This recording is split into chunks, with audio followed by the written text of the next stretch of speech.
Yan, hello, hello. It's me again, Ate Jackie. Welcome sa Life is Real. Dito na naman po tayo. At November 30 na po. Tomorrow is December na. Ilang araw, Pasko na. Yan, daily routine is walking. Narito na naman po tayo.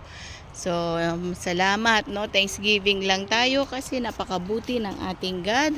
Papasalamat tayo sa Kanya sa mga kabutihan niya, sa mga gabay niya na dumaan, no? Halos matatapos na yung taon sa mga blessings natin. Up and down man yung buhay natin na dinadaanan. Pero ang Diyos pa rin ay nandyan. Yung pinangahawakan ko po lagi is yung sabi niya, I will never leave you nor forsake you, for I am with you. So lagi pong nandyan ang ating Panginoon. At gumagabay po siya sa atin sa Hebrew 13, okay? So alam ko po na bawat isa din sa inyo ay may pinangahawakang verse. Kapitan nyo lamang po yan at hindi po kayo pababayaan ng Panginoon. It will manifest dahil totoo po at buhay ang kanyang salita, ang kanyang Bible, no? Buhay na buhay siya. So yan, at ang pangako ng Panginoon, kung may pinangako ang Panginoon, tutuparin po niya. Maaring ngayon, bukas, or sa next year, hindi po natin alam kung kailan, no?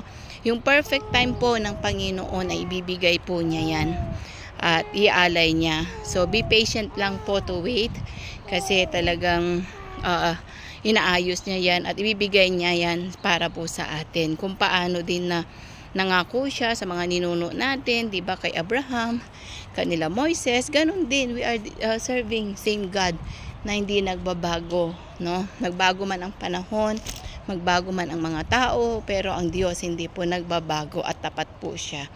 Kaya manampalataya tayo, go on po tayo. Dumadaan po tayo talaga sa mga pagsubok, sa mga trials, pero go on lang tayo.